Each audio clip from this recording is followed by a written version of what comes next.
নমস্কাৰ বন্ধু বান্ধৱীসকল, আপোনালোকক স্বাগতম জনাইছোঁ আমাৰ চেনেল আসাম জব এণ্ড কেৰিয়াৰলৈ। যদি আপোনালোকক ভিডিঅ'টো ভাল লাগে তেনেহ'লে আপোনালোকে লাইক এণ্ড ছাবস্ক্ৰাইব কৰি আমাক উৎসাহিত কৰিব নাপাহৰিব। তেনেহ'লে বলক বন্ধুসকল, আজিৰ এই ভিডিঅ'টো আমি আৰম্ভ কৰোঁ। বন্ধুসকল, আজি প্ৰথমটো গুৰুত্বপূৰ্ণ খবৰ হৈছে আকৌ হ'ব সৰ্ববৃহৎ উচ্ছেদ। ৰাজ্যত আকৌ হ'ব বৃহৎ উচ্ছেদ অভিযান। মুখ্যমন্ত্ৰীৰ নিৰ্দেশৰ পাছতে কঠোৰ চৰকাৰ। ঘৰে ঘৰে গৈ উচ্ছেদৰ জাননী প্ৰশাসনৰ। 15 দিনৰ ভিতৰত চৰকাৰী ভূমি খালী কৰাৰ কঠোৰ নিৰ্দেশ।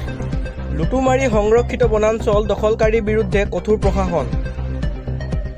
শীঘ্ৰে কামপুৰৰ লুটুমাৰী সংৰক্ষিত বনাঞ্চলত হ'ব উচ্ছেদ। ৰাজ্যত আকৌ হ'ব বৃহৎ উচ্ছেদ অভিযান। মুখ্যমন্ত্ৰীৰ নিৰ্দেশৰ পাছতে কঠোৰ চৰকাৰ। ঘৰে ঘৰে গৈ উচ্ছেদৰ জাননী প্ৰশাসনৰ। আজি দ্বিতীয়টো গুৰুত্বপূৰ্ণ খবৰ হৈছে মিয়াৰ জনসংখ্যা ৰোধ কৰিবলৈ আহিব কঠোৰ আইন। মিয়াৰ জনসংখ্যা ৰোধ কৰিবলৈ আহিব কঠোৰ আইন। দুখনকৈ নতুন আইন আনিব চৰকাৰে। মিয়াক চাপত ৰাখিব লাগিব, নহ'লে সমগ্ৰ অসম মিয়াৰ কবললৈ যাব। আগন্তুক লোকপিয়লত অসম বৃদ্ধি পাব মিয়া মুছলমানৰ সংখ্যা। অসমত মিয়া মুছলমানৰ সংখ্যা 38% বৃদ্ধি হ'ব। অসমৰ সৰ্ববৃহৎ জনগোষ্ঠীৰ পৰিণত হ'ব মিয়া। বিস্ফোৰক মন্তব্য মুখ্যমন্ত্ৰী হিমন্ত বিশ্ব শৰ্মা। এয়া অসমৰ বাস্তৱ সত্য। আমি আমাৰ মানুহখিনিক বচাব লাগিব। শীঘ্ৰে দুখন গুৰুত্বপূৰ্ণ আইন বিধানসভাত অনা হ'ব। জাতি মাটি ভেটি ৰক্ষাৰ বাবে এই দুখন আইন হ'ব। যুদ্ধ আৰম্ভ হৈছে, এই যুদ্ধ আগবঢ়াই নিব লাগিব। মিয়াৰ জনসংখ্যা ৰোধ কৰিবলৈ আহিব কঠোৰ আইন। তাৰ পাছৰ গুৰুত্বপূৰ্ণ খবৰটো হৈছে তলি উদঙ কৰিলে সিদ্ধাৰ্থৰ শেষৰে লুণ্ঠন কৰিছিল জুবিন গাৰ্গক। SIT জেৰাত জুবিন গাৰ্গৰ লুণ্ঠনৰ ভয়ংকৰ তথ্য। সিদ্ধাৰ্থ শৰ্মা আৰু শেখৰ যুটীয়া লাখ লাখ টকা লুটিছিল জুবিন গাৰ্গৰ। 5 লাখ টকীয়া মাইক ক্ৰয় কৰি দেখুৱাইছিল 16 লাখ টকা। জুবিনৰ ধন লুটি মাতিছিল এইটো পাছত সেইটো আনটো মিছা কথা। জোনালী ষ্টুডিঅ'ৰ নিৰ্মাণত লাখ লাখ টকা লুণ্ঠনৰ অভিযোগ। শেখৰ যুটীয়ে বনাইছে 3 মহলীয়া অট্টালিকা। বহু কষ্ট কৰিও জুবিনক সম্পূৰ্ণ কৰিব নোৱাৰিলে খাৰঘুলিৰ ঘৰ। ভুৱা বিল জুবিন গাৰ্গক দেখুৱাইছিল সিদ্ধাৰ্থ শৰ্মাই।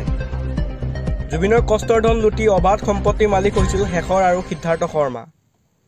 জোনালী ষ্টুডিঅ'ত জুবিন ব্যৱহাৰ কৰা মাইকটো লৈও ব্যয়গত কেলেংকাৰী। জুবিনক প্ৰতিটো বস্তুৰ দাম অধিক কৈছিল নেকি সিদ্ধাৰ্থ আৰু শেখৰে? ষ্টুডিঅ' নিৰ্মাণৰ সময়ত সম্পূৰ্ণ দায়িত্ব লৈছিল শেখৰ আৰু সিদ্ধাৰ্থ শৰ্মাই। SIT জেৰাত জুবিন গাৰ্গৰ লুণ্ঠনৰ ভয়ংকৰ তথ্য। বন্ধুসকল, তাৰ পাছতো গুৰুত্বপূৰ্ণ খবৰ হৈছে জাতি বাছি আপুনি ৰাজনীতি নকৰিব। আপুনি এজন জ্ঞানী মানুহ, ডক্টৰেট ডিগ্ৰীধাৰী, এজন ৰাজনীতিবিদ, আইনগত আপুনি ৰাজধৰ্ম পালন কৰক। মুখ্যমন্ত্ৰী ডক্টৰ হিমন্ত বিশ্ব শৰ্মাক এনেদৰে আহ্বান জনালে এগৰাকী মৌলানাই। মুখ্যমন্ত্ৰী ডক্টৰ হিমন্ত বিশ্ব শৰ্মাৰ সম্পত্তি বুলিবলৈ একো নাই।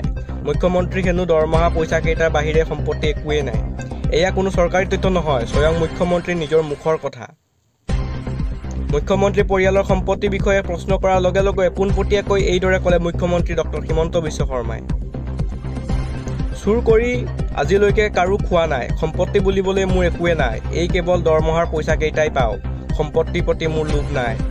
তাৰ পাছতো বিগ ব্ৰেকিং নিউজ হৈছে জুবিন গাৰ্গৰ ঘটনাৰ তদন্তৰ বিগ আপডেট। ছিংগাপুৰত চলিছে তদন্ত। জুবিন গাৰ্গৰ ঘটনাক লৈ ছিংগাপুৰত চলিছে তদন্ত। ইহঁতত থকা প্ৰতিগৰাকী লোককে জেৰা চলাইছে ছিংগাপুৰ আৰক্ষীয়ে। অসমৰ সুস্মিতা গোস্বামীলৈও ছিংগাপুৰ আৰক্ষীৰ চমন। ছিংগাপুৰত আৰক্ষীৰ অনুমতি নোলোৱাকৈ এৰিব নোৱাৰিব দেশ। যিকোনো মাধ্যমত প্ৰদান কৰিব নোৱাৰিব ভাষ্য। ঘটনাস্থলীত গৈ তদন্ত অব্যাহত ৰাখিছে ছিংগাপুৰ পুলিচে। শীঘ্ৰে তদন্তৰ প্ৰতিবেদন দাখিল কৰিব তদন্তকাৰী বিশেষ বিষয়াৰ হাতত। তাৰ পাছতো গুৰুত্বপূৰ্ণ খবৰ হৈছে মংগলদৈ আৰক্ষী থানাত চাঞ্চল্যকৰ ঘটনা। থানাৰ ভিতৰতে OC চন্দন বৰাক ভয়ংকৰ কাণ্ড। মংগলদৈ আৰক্ষী থানাত ভয়ংকৰ কাণ্ড। থানাৰ ভিতৰতে OC চন্দন বৰাক আক্ৰমণ। ৰফিক ভূঞা নামৰ এজন লোকে আক্ৰমণ কৰে OC চন্দন বৰাক। এটা ব্লেকমেইলিং কেছৰ সোধা পোছাৰ বাবে থানালৈ মতা আনিছিল ৰফিক ভূঞা। হোজাই জিলাৰ ৰফিক ভূঞা নিজকে এগৰাকী অধিবক্তা বুলি চিনাক্ত কৰে। থানাৰ ভিতৰতে অতৰ্কিত আক্ৰমণ কৰে OC চন্দন বৰাক। ভিডিঅ'টো চাই ভাল লাগিল যদি আপোনালোকে লাইক আৰু ছাবস্ক্ৰাইব কৰিবলৈ নাপাহৰিব। ধন্যবাদ।